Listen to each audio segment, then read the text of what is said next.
ce qu'on dit est intéressant. Tout ce qu'on dit est intéressant. Ça y est, c'est parti. Bienvenue sur ce podcast. Aujourd'hui, j'ai le plaisir d'accueillir non pas un, mais deux présidents. Notre président actuel, Louis Peretti. Bonsoir, Louis. Bonsoir. Et notre past president, dont j'ai oublié le nom, non. Dominique Zog. Dominique Zog, bonsoir. Bonsoir. Alors, par qui on commence ? Les plus âgés. Dominique, j'ai bien envie de te poser une question d'actualité. Comment se passe ta retraite ? Eh bien, plutôt bien, parce que j'avais tellement de choses que j'avais mis en stand-by, parce que la fonction de président, c'est une passion, et que j'avais un peu délaissé mes autres passions, dont la musique et la famille. Donc, c'est l'occasion pour moi de me reconsacrer à d'autres choses que j'aime également. Super. Et Louis, donc toi, tu travailles, bien sûr, en plus de ton activité bénévole, entre guillemets, de président du syndicat national des territoriaux que tu occupes depuis juin. Oui. Donc, bientôt 6 petits mois. Quel sentiment tu retires de ces 6 premiers mois de présidence ? Alors quoi, en réalité, je ne m'étais pas du tout préparé à occuper cette fonction parce que c'était pas du tout quelque chose qui résonnait chez moi. J'étais plutôt cadre dirigeant de collectivité depuis de très nombreuses années et c'est vrai que j'ai toujours été intéressé par la question du dialogue social et j'ai toujours été intéressé par les vertus que l'on trouve au dialogue, à l'intelligence collective, à la co-construction, à la collaboration, à la coopération. Tout ça, ce sont des valeurs qui m'importaient. Et c'est vrai que lorsque j'ai eu à traiter dans ma propre collectivité de difficultés qui étaient liées à des incompréhensions, notamment dans la structure hiérarchique, entre des agents et leurs encadrants, qui faisait partie du pôle dont j'avais la charge, je me suis aperçu qu'il manquait une sorte de médiation. Et cette médiation, je l'ai cherchée parmi les organisations syndicales.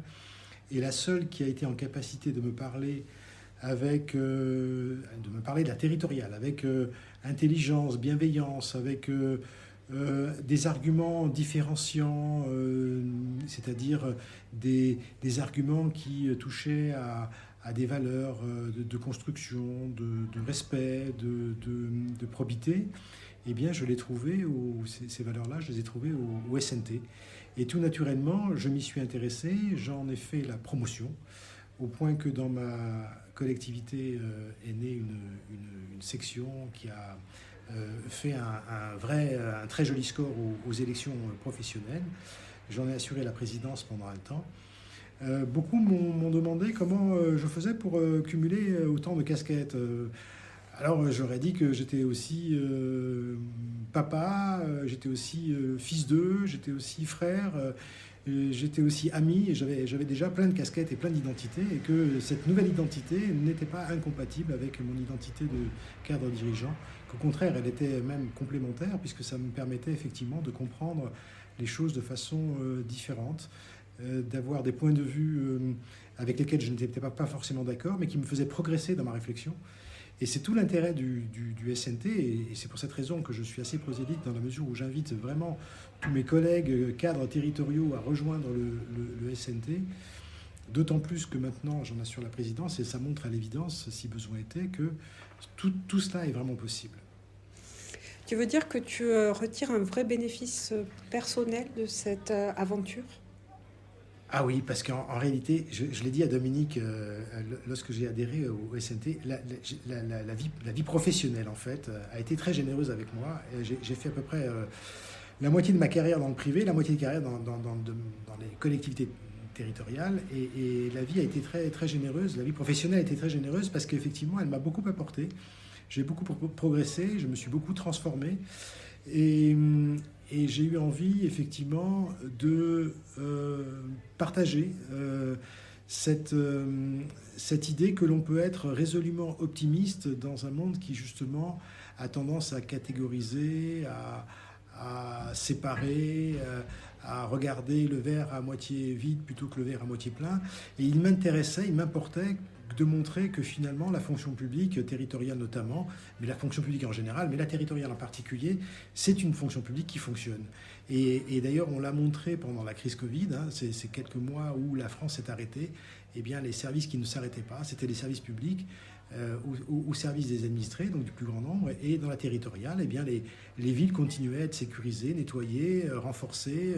Des trésors d'ingéniosité ont été imaginés par les agents territoriaux pour faire en sorte que les enfants puissent être accompagnés avec leurs parents à la maison pour des jeux, des pratiques sportives à domicile. Enfin, j'ai trouvé que c'était vraiment une belle énergie. Et ça, effectivement, c'est ce qui nous distingue sans doute de la vie, enfin en tout cas du repli individuel que l'on peut avoir lorsque on se sent voilà, un peu caliméro, isolé, maltraité. Et c'est vrai que le fait de savoir qu'il y a des syndicats ouverts qui nous permettent de sortir de l'isolement, de parler, de co-construire et finalement de nous transformer, c'est plutôt une belle chose.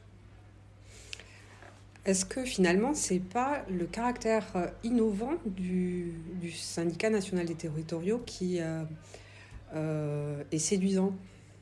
Alors moi, ce qui m'a surpris au syndicat national des territoriaux, d'abord, c'est un tout petit syndicat. Vraiment, c'est le petit poussé des syndicats. C'est tout petit, mais en même temps, une grande ambition, une force considérable. C'est vraiment David et Goliath, quoi. C'est incroyable. Et cette formidable envie, formidable énergie, formidable envie de réussir et de transformer fait que finalement, ce petit syndicat est appelé à servir de grand dessein. Et on le voit parce que ceux qui nous rejoignent aujourd'hui sont de plus en plus nombreux à être très investis bénévolement dans quelque chose qui ne s'apparente pas, comme ça peut être dans d'autres organisations syndicales, à un échange de services. C'est évidemment chez nous, il y a aussi un échange de services puisque l'adhésion à notre syndicat permet d'avoir des contributions, une sorte de garantie d'être aidé au plan juridique lorsqu'on rencontre des difficultés dans sa carrière ou dans sa vie professionnelle. Mais c'est une forme de soutien, c'est ça ? Oui, c'est une forme de soutien. Mais au-delà de ça, c'est vrai que j'ai trouvé que ceux qui faisaient partie de notre syndicat, contrairement aux autres syndicats, étaient plutôt engagés pour transformer les choses, pour les modifier. Et moi, je trouve ça plutôt une belle manière d'aborder la vie que de penser qu'on peut, ensemble, changer les choses. Mmh. Oui, on est nombreux, en fait, dans ce syndicat à avoir eu une autre vie syndicale dans d'autres structures et finalement à se retrouver ici et à s'y sentir vraiment bien. Et en fait, tout à l'heure, Dominique me disait qu'il était fier. C'est le terme que tu as employé, de notre équipe. Et tu veux bien nous dire pourquoi tu es fier, Dominique, de cette équipe ? Mon idée par rapport à la représentation syndicale, c'était de ne pas faire de différence entre les valeurs qu'on pouvait défendre et les valeurs qu'on défendait dans le cadre du syndicat. C'est-à-dire qu'on a les deux pieds sur le même niveau, on n'a pas de conflit par rapport à nos propres valeurs. Et ce qui fait qu'on peut s'engager complètement dans les actions de ce qu'on fait, puisqu'on est en cohérence avec soi-même. Et là où j'étais fier, oui, c'est pas tellement sur les réalisations de ce qu'on a pu faire, mais c'est sur la qualité des gens qui ont accepté de nous suivre. Alors merci, on est presque au terme de cet entretien. Et est-ce que, Dominique, tu pourrais nous donner un terme qui te définit ? Peut-être la constance, la ténacité. Ça fait deux, ça. On va dire la constance. La constance, ok. Et toi, Louis ? Et moi, je suis un persévérant, plutôt. Persévérant, oui. Deux belles qualités pour des syndicalistes. Merci à tous les deux et à bientôt.